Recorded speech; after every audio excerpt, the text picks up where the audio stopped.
Assalamualaikum warahmatullahi wabarakatuh. Halo Sobat Bahari, salam sejahtera bagi kita semua. Om Swastiastu, Namo Buddhaya, salam kebajikan. Dan saya hormati para pelaku usaha di bidang kelautan dan perikanan, para tokoh masyarakat pesisir, serta rekan-rekan dari instansi pemerintah dan lembaga terkait yang hadir pada kesempatan hari ini. Bagaimana kabarnya hari ini? Alhamdulillah baik ya. Bapak Ibu, para pengusaha perikanan, dan adik-adik mahasiswa sekalian, pernah nggak sih Bapak, Ibu, dan adik-adik sekalian berpikir, kenapa sekarang makin sulit kita menemukan ikan segar di pasar? Ataupun kenapa nelayan harus berlayar jauh untuk hanya menangkap tangkapan yang dulu sangat mudah kita tangkap di daerah pesisir kita, di sekitaran kita, untuk menangkap ikan?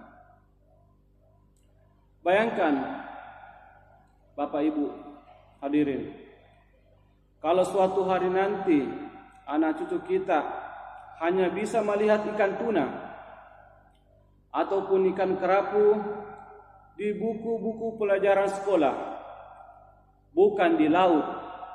Kira-kira apakah itu mungkin terjadi?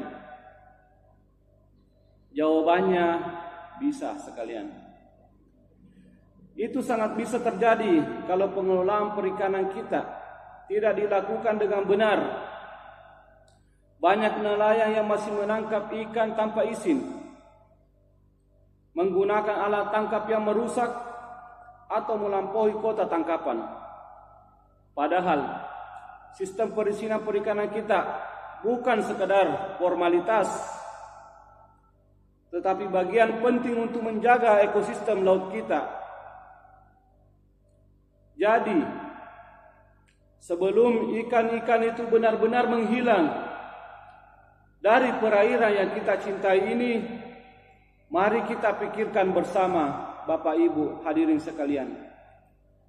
Apakah cara kita mengelola perikanan saat ini sudah sesuai aturan?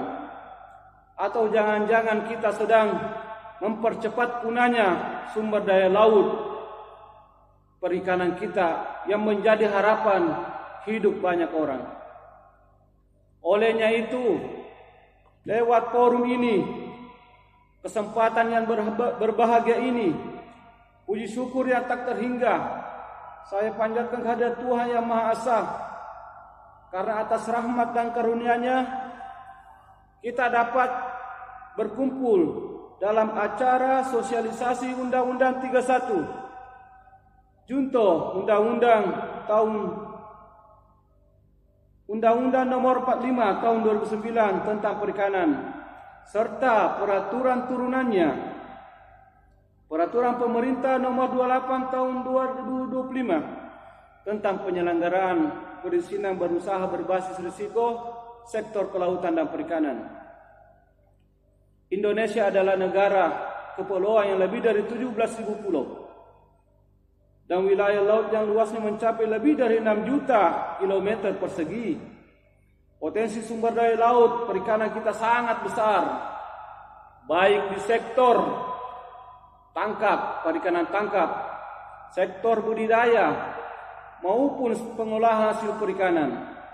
Namun potensi yang besar ini tidak akan berarti tanpa pengelolaan berkelanjutan, tertib, dan berkeadilan. Karena itu, Bapak Ibu sekalian, pemerintah melalui Undang-Undang 31 Junto Undang-Undang 45 Tahun 2009 tentang perikanan menetapkan dasar hukum dalam pengelolaan sumber daya ikan secara berkelanjutan.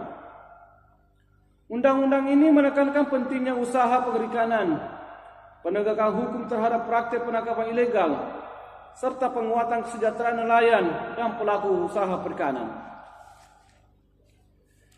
Sejalan dengan semangat reformasi birokrasi dan peningkatan iklim investasi nasional, pemerintah menerbitkan peraturan pemerintah nomor 28 tahun 2025 tentang penyelenggaraan perizinan berusaha berbasis risiko subsektor kelautan dan perikanan.